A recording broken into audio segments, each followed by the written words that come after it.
Yes. So as usual, let's start with a prayer.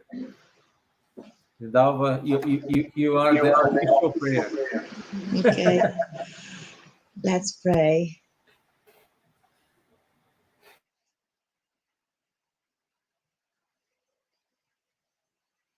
So let's once again quieten our minds,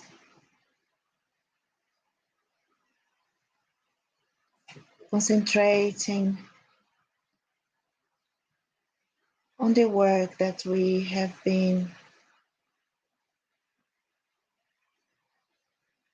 propose to do today.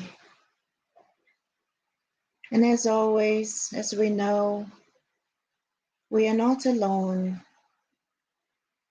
There are many brothers and sisters who come to study with us, many spirits who come to assist us, to inspire us, to understand the study. And let's link in with our Master Jesus, asking for His presence to be with us. He has promised us that whenever 2 or 3 gathered in His name, there He would be. And so, Lord, we are certain that You are with us, for we are gathered in Your name, trying to learn more about ourselves as incarnate, living in a physical world, and about what happens when we leave this physical world. And we ask You to bless us all at this moment, connecting our thoughts, forming a chain of light that will help all of those spirits or incarnate around us who are in need of light, of understanding, so that at this time, Lord, that we are gathered together, we may all benefit from Your presence amongst us. And we ask for inspiration for this study today and permission to begin this meeting. So be it. Thank you.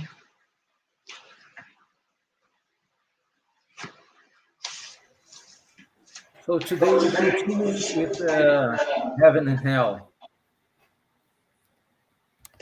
I guess. Yes, heaven and hell, Andrea. We're going to read today number 2 from the part 1, chapter 1, which is the future, life, and nothingness.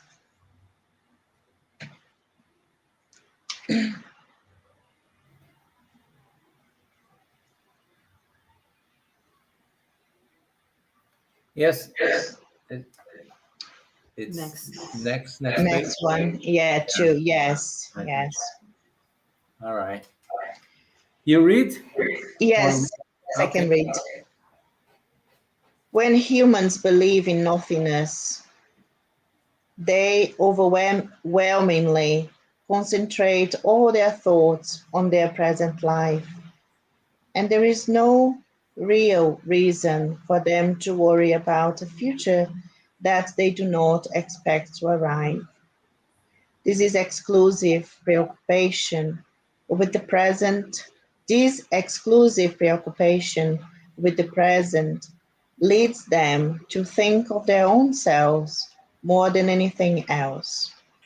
It is therefore a most powerful stimulus for selfishness, and these believers are being consistent when they reach the following conclusion. Let us enjoy ourselves while we are here. Let us enjoy ourselves as much as possible, because we know that after death, it will all end. Let us enjoy ourselves right now, for we do not know how much longer our lives will last. This way of thinking leads them to another assumption, that is even more consequential for society. Let us enjoy ourselves in any way we can. Every man for himself, as they say. Happiness in this world is for those who are the cleverest. If human respect restrains some persons, what will restrain those who fear nothing? They believe that human laws only apply to those inept enough to get caught, and so they apply all their ingenuity to the best means for everything, for evading them. If there is an insensitive and antisocial doctrine, it is surely nihilism. For it breaks the true bonds of solidarity and fraternity upon which all social relationships are based. Shall I stop here? Yeah, let's make some comment about this slide. So it's really interesting that, and I was wondering when we were reading, so some thoughts came to my mind, and I start to thinking about the people that they believe that there is only one existence, that this life is just a period between the birth and the grave. So in this case, there is no reason to respect the law, for example, because if you believe that there is only this life and this life is biological, just you know, body and flesh and blood. So if you can just uh, cut the corner with the laws and try to avoid to follow the laws and try to avoid to live a life in society, it's very plausible or feasible for them that not that doesn't believe in a life after life. So what is the main idea? I don't know much people that they that doesn't believe at all in a life after life. Most of them believe that there is something after that. Just few people, just a group of people that believe truly that there is nothing after that. But even then, they fear something. It's very interesting because all the human beings they fear something after that, and they know consciously that there is something after this life, and they need to comply with some rules. It's very interesting because I was thinking about that, and I tried to find someone that just breach all the rules and follow, just make whatever they want, but they don't. They always have they say, I'm atheist, I don't believe in God, I don't believe in anything, I'm materialist, I don't believe in a life after life, but I need to follow some social rules. So the social rules for them is the conscious, and the conscious is the law of God. It's the Spirit says the law of God's written in the conscience of the man. So all of us, we have something inside our conscious that always is alerting us of something. So if we do something wrong, for example, we know it's wrong most of the time, and when we are, let's say, civilized, we know that that is something wrong, and we feel guilt. Most of the people, not all, psychopaths. They don't have any remorse or regrets. They do whatever they want to do, but they have a disease, psychological disease.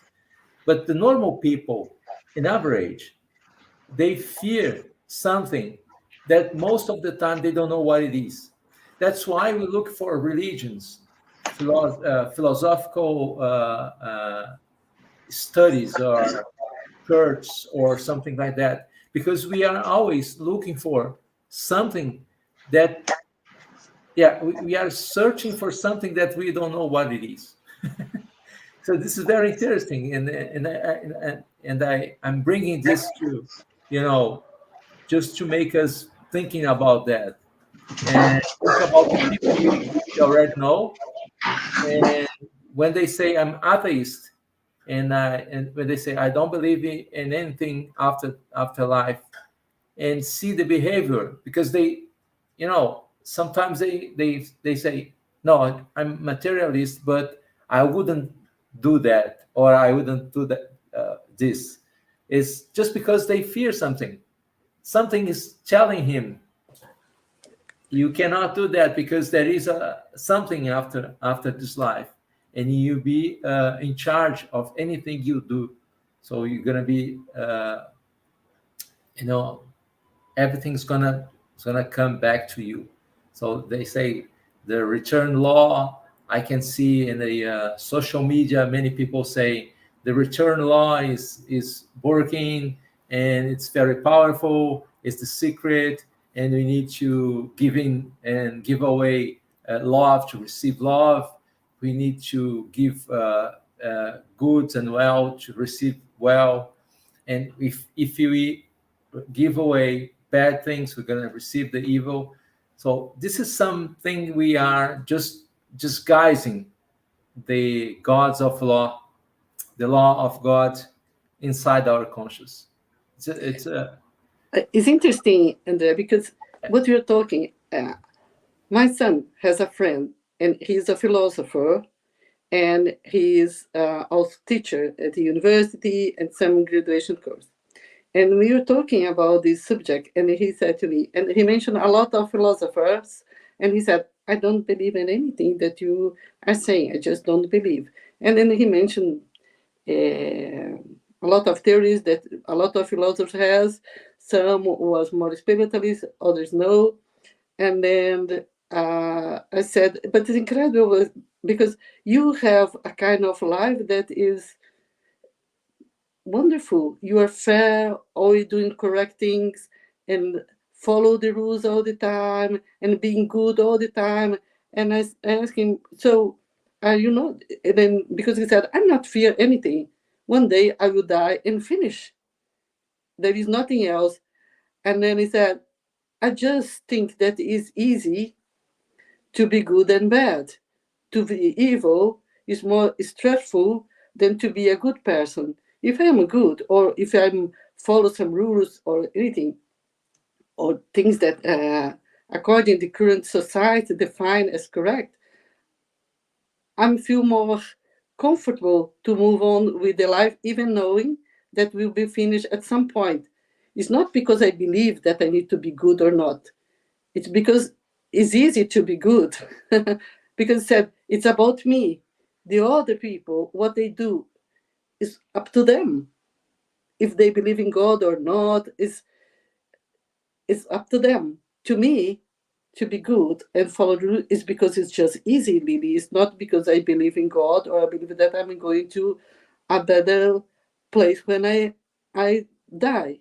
And honestly, this guy is much better than a lot of people that I know that go to the church, that knows about the life of death, and they still doing selfish things or stupid things, maybe without noticing. But it's really interesting. Yeah, To be good is not. It is sometimes so. yeah. From everyone, it doesn't mean that you need to know a lot. And there are people that are just good because they decide to be good, or they are honest. They follow some principle because they just decide, not that because they believe that I need to be good, because if I'm not good, I'm not going to heaven, or I will not have a better life when I pass away. I'm good because I decide to be good. It doesn't care about what's happened after that. And Yeah, the people this is there really good. thinking, I will be good because I need to be good because I don't know what's going to happen in the next life.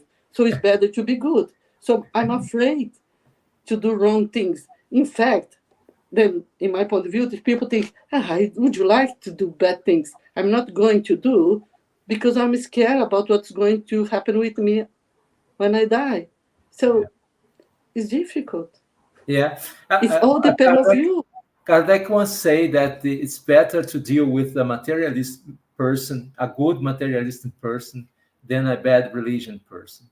So we know that the religion was shown to us as something mystic and exoteric. That's that is hell, there is heaven. The good people go to the heaven, and bad people go to the hell. But as the time goes by, the humanity start to see that the religion was stating or was sending bad people to the heaven and good people to the hell. So that's create a great confusion in the history, because we are here to questions, to make questions, and to doubt of everything.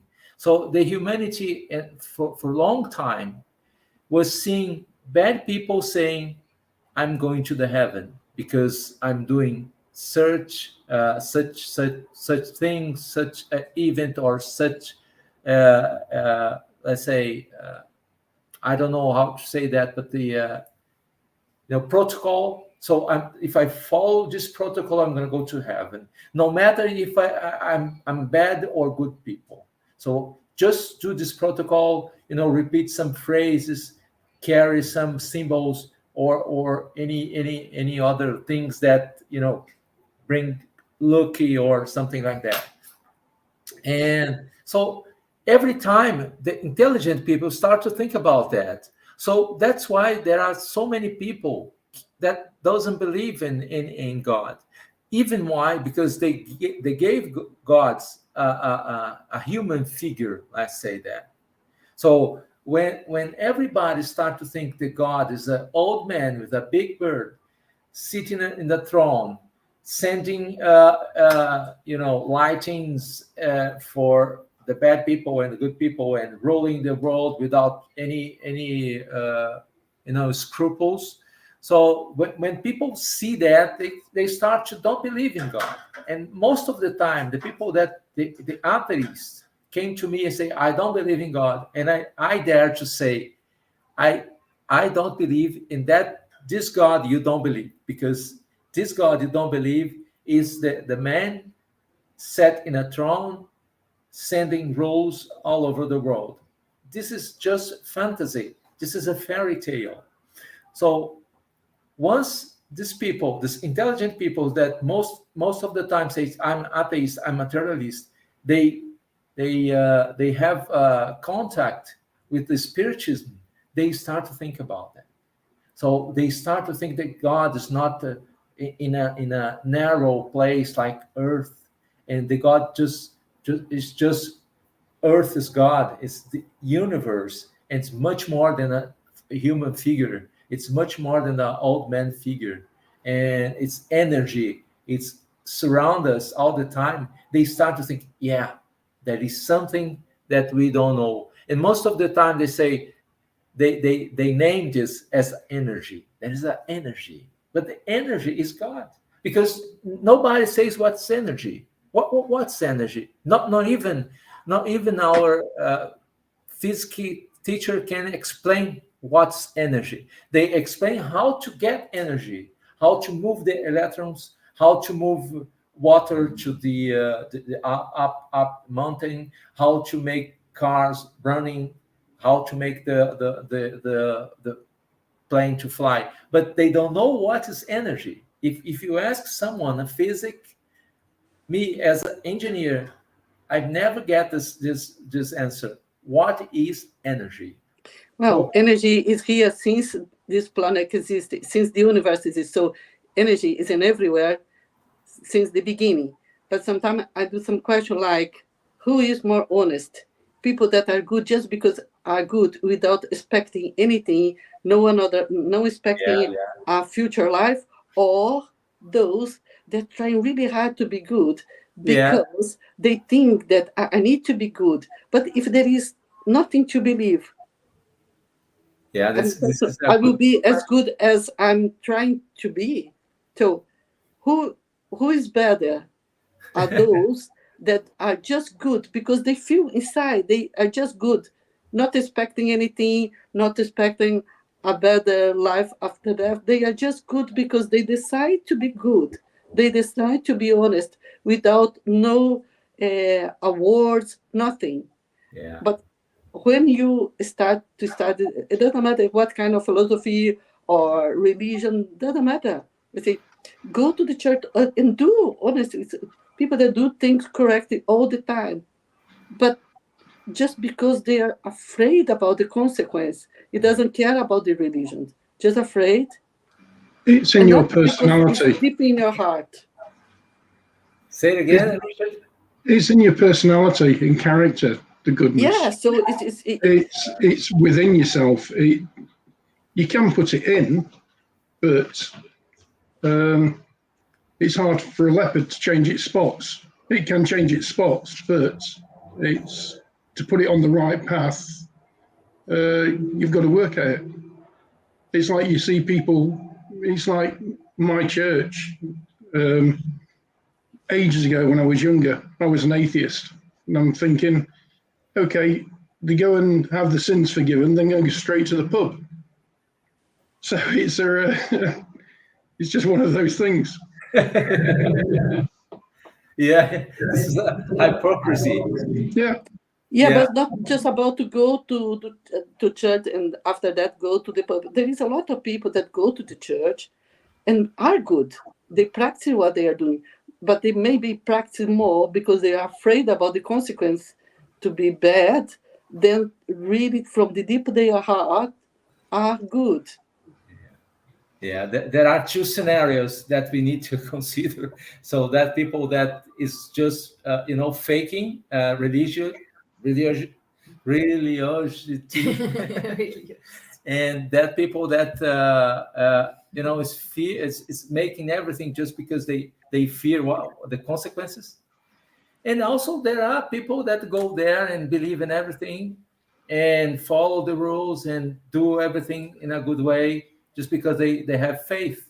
Just faith is another ingredient in this life. When we have faith, once one day someone described faith is the harmony, it's the perfect connections between the human being and the God. So this is the most beautiful description what is faith.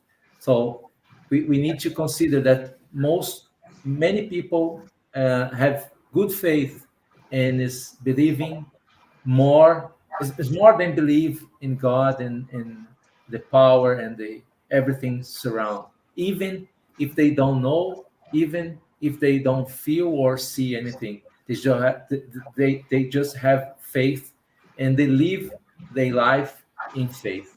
This is something beautiful that we need to consider also.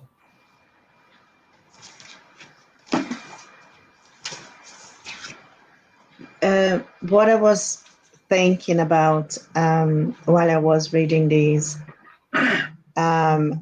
because this chapter talks about the future life and nothingness.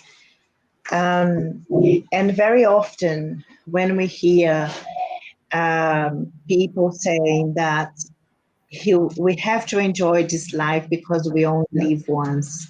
This is what I often hear people saying.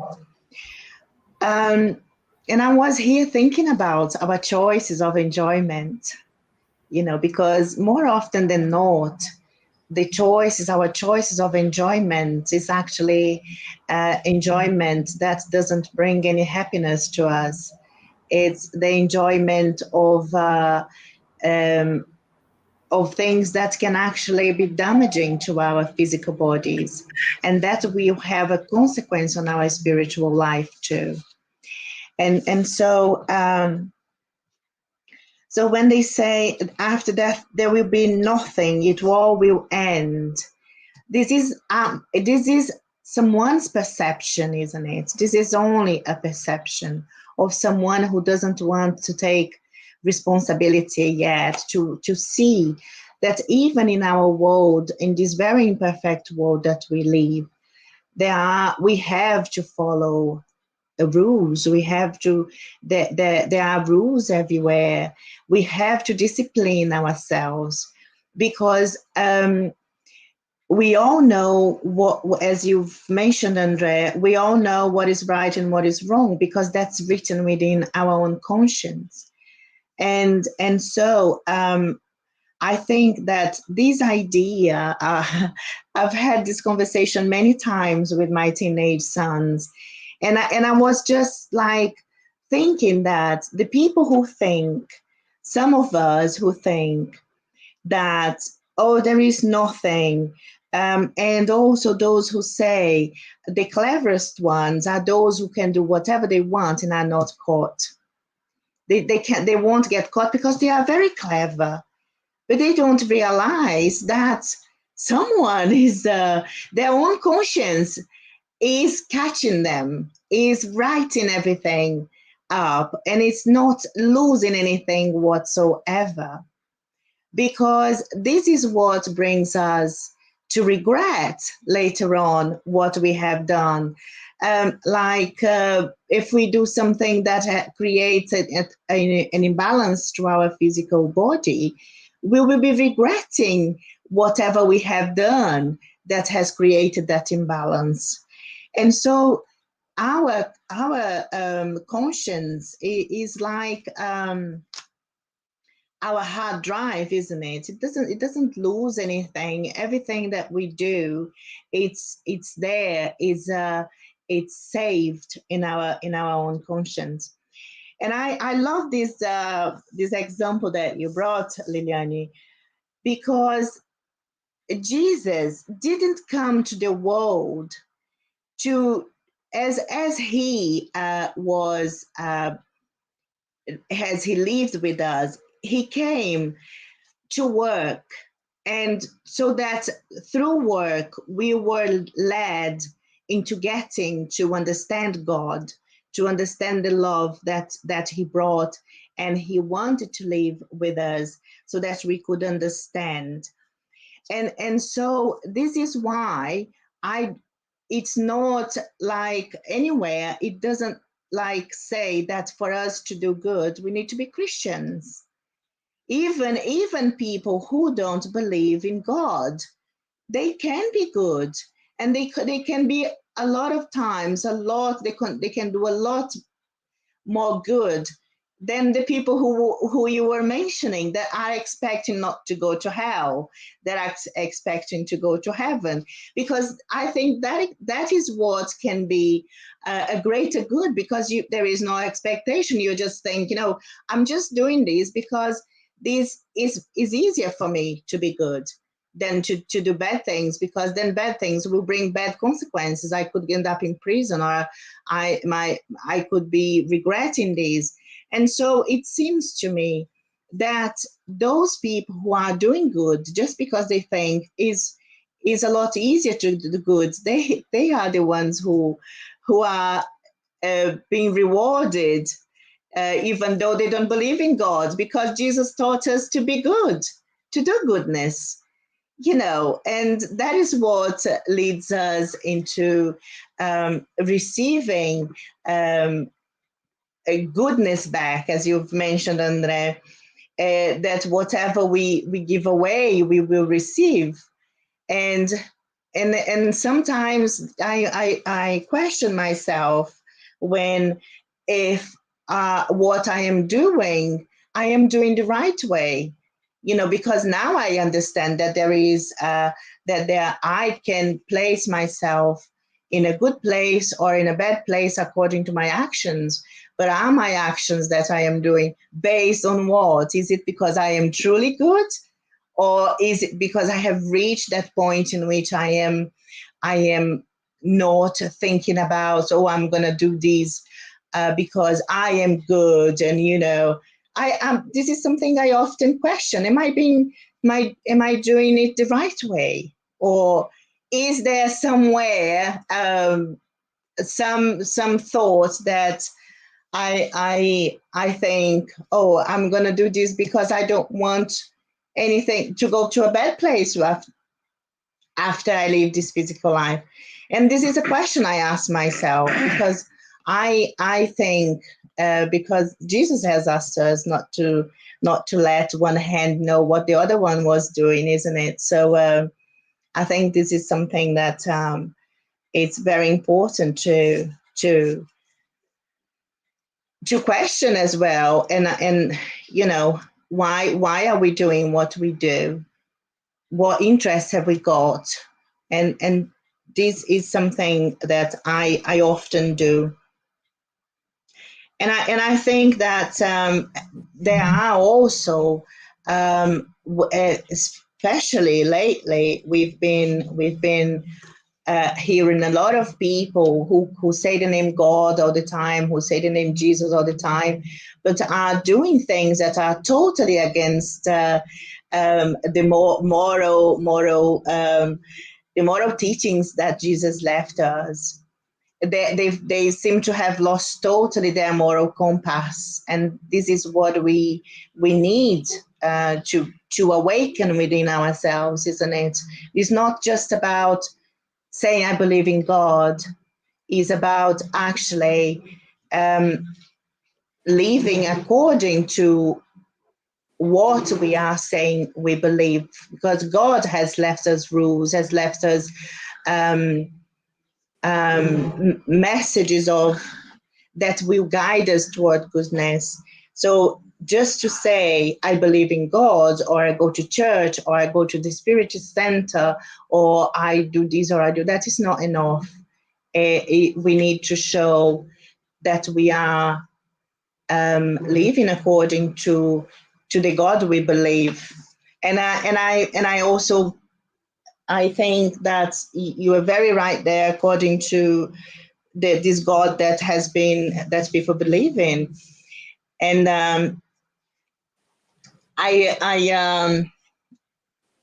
remember once I was walking from school with two young children, two young girls, and I don't know why. I don't remember the beginning of the conversation. They all of a sudden they started talking about God. And I just I was in between the two of them, holding their hands, and they started talking about God. And one child was saying, she talked about God, and that God was in heaven. And the other child said, no, God doesn't exist. God has died. And the other child said, no, God hasn't died. He cannot die, because my Nana has died and she is with God. So God cannot be dead. And I was like following that conversation between those two children, and I thought that how interesting that it is for us, and important as well, this meaning, isn't it? That if we are saying to our children that our relatives are dying, but then they are going to be in heaven with God, and that gives them hope to one day find those relatives again, to be together with those relatives. And I thought, and on the other hand, if we are saying to our children that there is no God, God actually doesn't exist or is dead, then what is there to hope for? And so I think a lot of us as well, like here at home, myself, I have this experience. I've taught my children spiritism until some age, but then they just decided they don't follow spiritism, and they don't want to do anything to do with religion. So I cannot make them do it. So I because I think my responsibility was to teach them about what I think is about what I follow and how it helps me to live my life in a better way. But if it's not good for them, then they have to find their own path. And I'm not sort of in any way whatsoever telling them all the time that they need to believe in God, because I think this is something very personal. And I think, as Liliane has given this example, some people who don't believe in God are have more maturity and more ready to do what is right, ethically, morally, and because they are at that point that they don't need to base what they're doing in one creator, like someone that everyone has a description of what it is like. Maybe some people they say they don't believe, but maybe the level of evolution is higher than a lot of people that say that believe. They might not remember from previous life, but they have this inside them, because sometimes I think it's something that come from inside you is stronger than this life, is stronger than everything. I don't lie. It's because I'm good? No, because I don't have this skill. It's just because of this. I have tried to lie before, and I just was a mess because I forgot, because then I didn't know what I have told, and then I think I cannot lie. But it's not because I don't want to lie, not because I'm a good person. I don't lie because I didn't have this skill, and maybe I need to work too hard to develop this skill. So can I say that I'm a good person because I don't lie? No, I just don't lie because I have a lack of capability in this area. But if I have, oh, maybe I could be really, I, I don't know, someone that can do a lot of bad things. So I don't do because I don't have the skill. So not because I'm good. So it's difficult to say. You've got to So have I a think good there memory. is evolution that is inside, and if you think about what I believe that are wrong or right, it depends of the culture. There are a lot of things for the indigenous people that is right, in my view, is wrong, and is I don't know, other cultures that they considering things normally, or that is following God rules and according with I believe is wrong.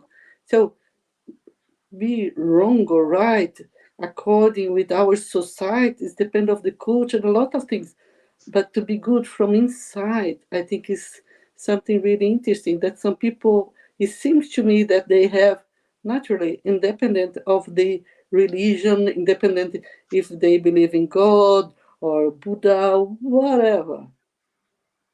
But I don't lie because I don't have this skill. Terrible.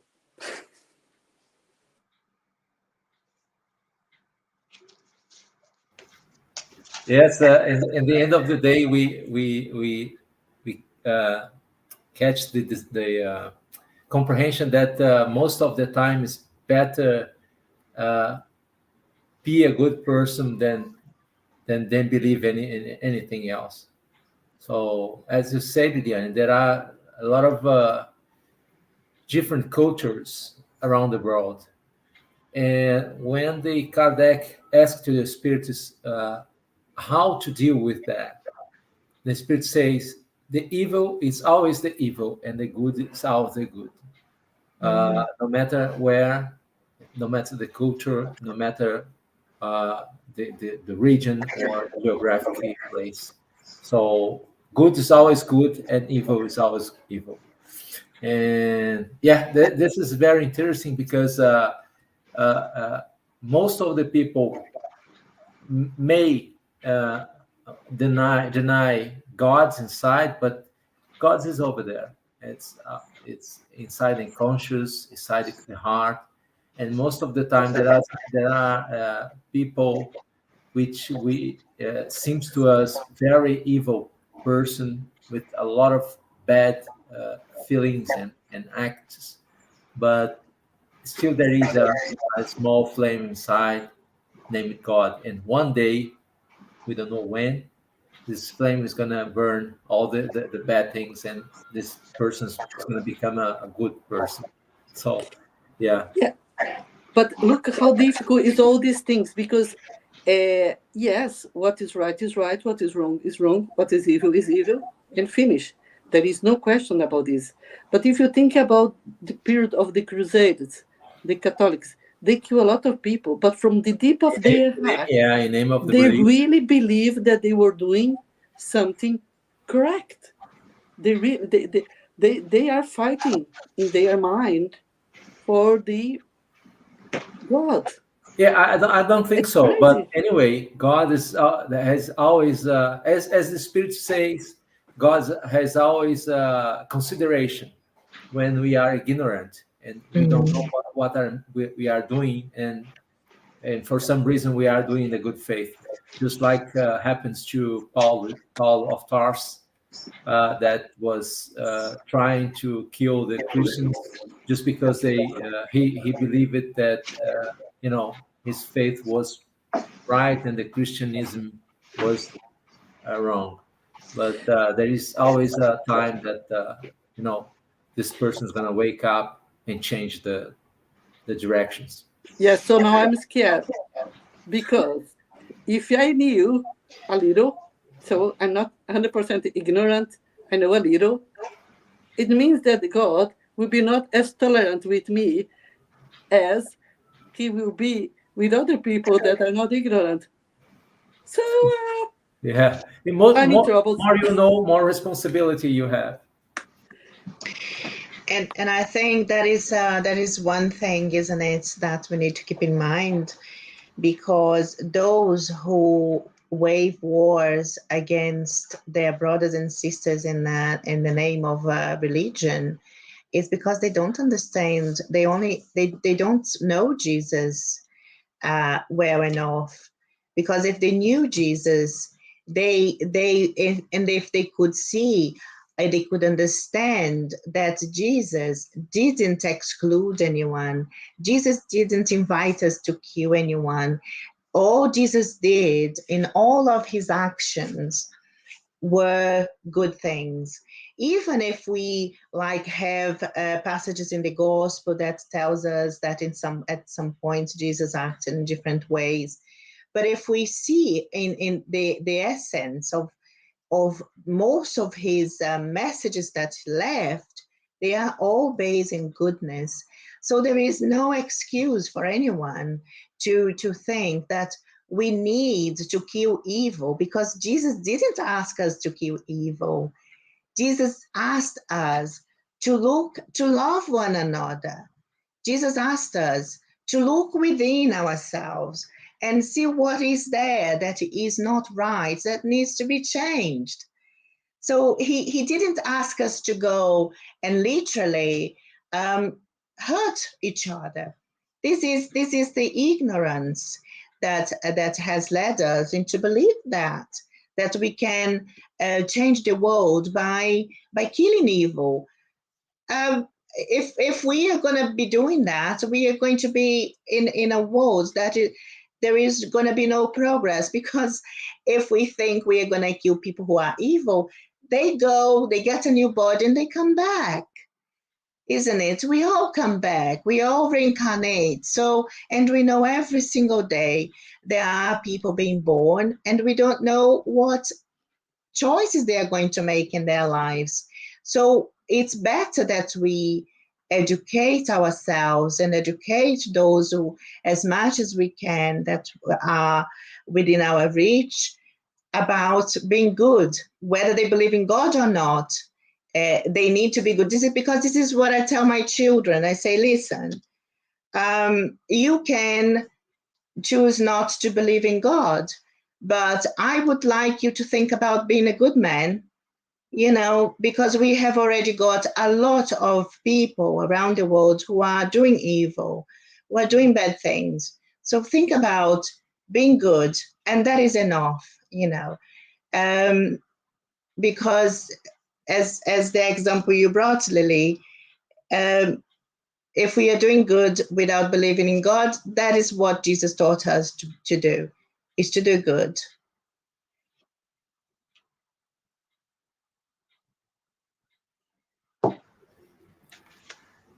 I think there is no more time to read another item. Pardon? There is no more time to read another No, item. we'll finish here, yes. Yeah. Let me just remove. Okay, Martha. That's your which book would you like to choose? Our Daily Bread, The Pathway, The Truth and Life, or Thought and Life? Daily Bread, because my sister Stolen. come Stolen. Her book. was stolen. No. No. Because today my sister come back yeah. to home. Yeah. Oh, came back home. Okay. She was in a surgery. Yeah. That's right. Good. Yeah, And one day she got this book. Okay, so I always mark the pages that I read to sort of go back to, let me take everything out. 40. Pardon? I don't know what she said. Page 40. She chose 40. 40. Yes. Do you want me to open it at Yes, page yes. 40?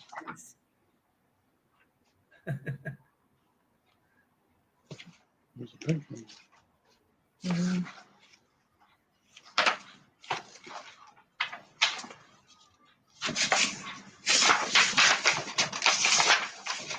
It might be different.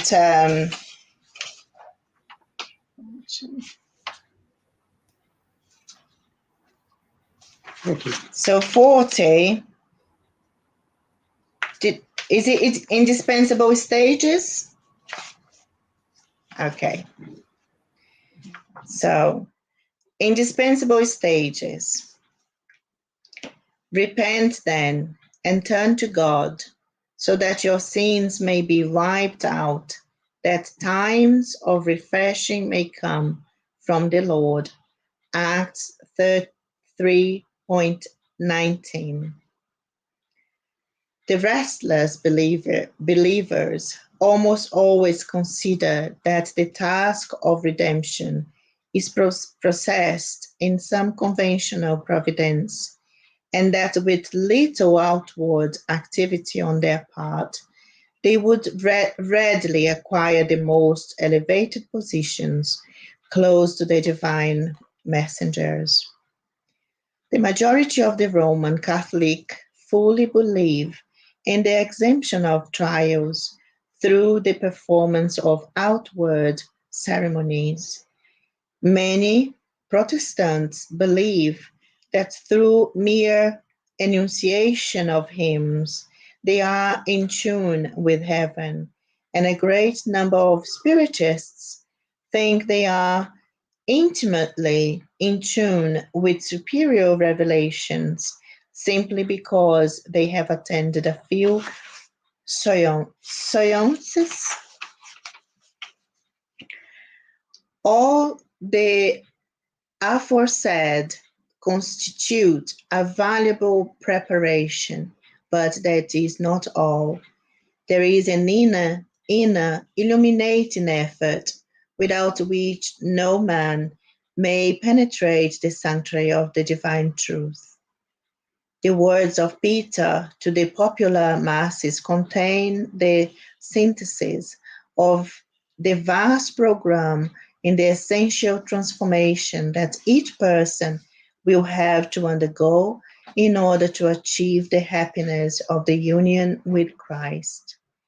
There are indispensable stages for this realization, without which no one will achieve once and for all the eternal clarity of the culmination. Prior to all these, it is necessary for the sinner to repent, to acknowledge the extent and the volume of his own failings, and to finally convert in order to reach the relieving peaceful instant of the presence of the Lord within him. Once he arrives there, he will be rehabilitated in the construction of the divine kingdom within himself.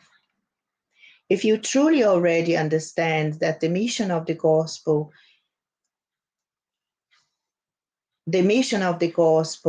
you will identify the stage in which you find yourself, and you will be apprised of the service that you must complete in order to move on to the following one. Is this the message you wanted, Martha? Yeah. I think so. Yeah, some stage we need to undergoing. we cannot just jump.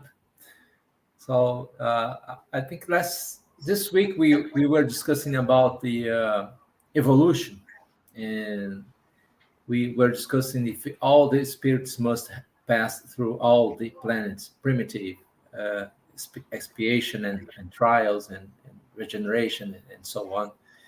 So we got the conclusion that we must pass through all of them, but most of them just pass and get the grade on the exam. Most of them repeat, like us. We are here for a long time, repeating the same mistakes and over and over again. So yeah, but anyway, all of us, we need to pass through all the stage to learn how to figure out and sort out all the problems that comes with the stage. Each stage has its own challenge, which make us more wise every time we pass through something difficult or something that they it's just like in the school, the normal school, we pass through the grades and then the levels, and some students repeat and repeat and repeat. Some of them just pass throughout all the course without repeat any subject. So, but anyway, we need to pass through all the stages to get there.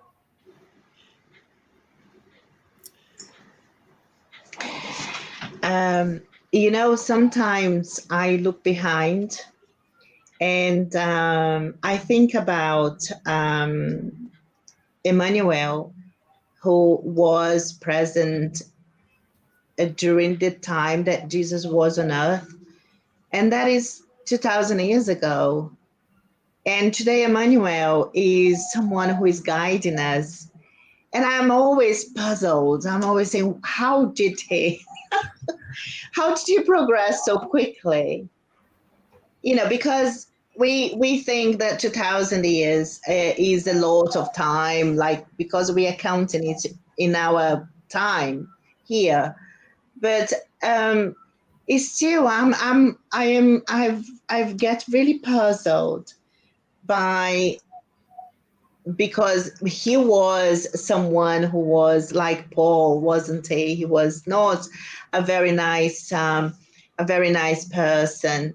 And then it seems that at that point where he found out that evil was evil and that he needed to change that, it seemed that he was one of those spirits that then just engaged himself in sort of working hard to pass the tests. Because I think I was as you've just compared with school, Andrea. I think, oh my God, I've always been left behind in some subjects that I wasn't very good. So just imagine in life at school, because in Brazil we used to stay and repeat, didn't we? And oh my goodness, I always repeated, especially the ones maths and physics and chemistry always. So I'm Yeah, just thinking about not what just you. my test that is like gonna move me forward. But yeah, there is no point. If it was, if I could just go and pray to God and say, oh God, I realize now that I have been bad, and God just will say, all right, daughter, you can come forward. Because it doesn't happen here, isn't it? With our system, that is still a system that is not perfect. But it doesn't happen. We don't get any praise or any good if we don't do the work. We need to work, Yeah. isn't it? And why should that be different before our divine Creator? So we need to work. Yeah, we need to work harder. Repenting is important, but it's just to like move us on It's to the first step. the next level. Yes.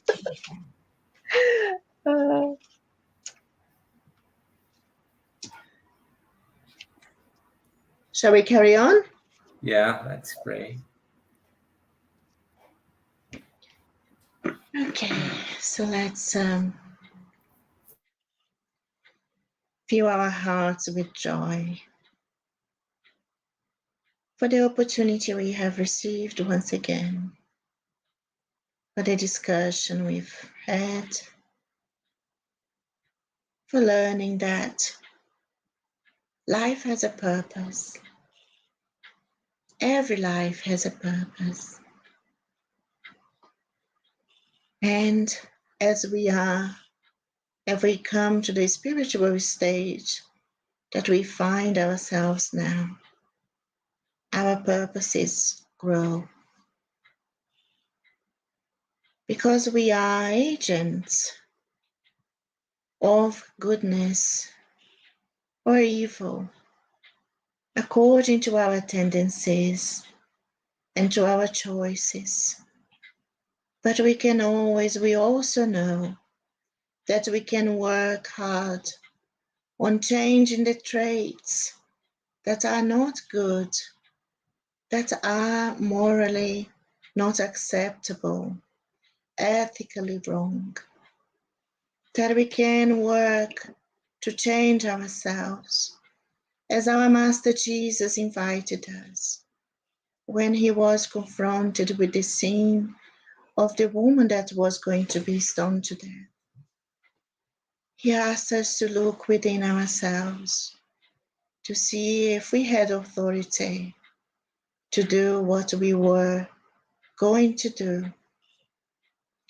If we weren't doing that because we were ignorant, because we didn't understand, that we, although making mistakes, we are not our mistakes. We are children of God. And God created all of us for goodness, for love, to find the light that is within ourselves that is still not shining. And if it is not, the invitation is always around us for us to lit that light up, that little candle, and work for it to grow. And we thank our Master Jesus for all the lessons he left us, for all the invitations he sends us every day, even now, for us to be agents of light, to help our world to disperse its darkness, to live in peace with each other, blessing each other, forgiving each other, and trying to cast away the plague of wars that destroy lives, destroys hopes, dreams, and constructions that have taken much sweat to be built. And so, Lord, let us help us to be stronger this time, to not let the darkness take over our wishes to do good, to do better people, to be better people every day, to be better today than we've been yesterday. And as our brother Gandhi has instructed us to be what we want to see in the world, and we thank him for leaving us these words that guide us to make the changes that we want to see in the world, because it depends on all of us. So if you want to be living in a world that is good for us, we also need to start building that world within ourselves. And we thank our Master Jesus for being with us today. We thank all those in spirits who have inspired us, who have helped us through this study today. We ask you, Lord, to bless all of us, physically and in spirit, who are present before you, and all of those all over the world who are in harmony, who are ready to receive your love, and also for those who suffer, who think they are lost, who are in desperation, that you may find them and comfort their hearts. We ask you, Lord, to bless our homes, our families, and our week, that you may guide us, inspire us during the week to come. So be it. Amen.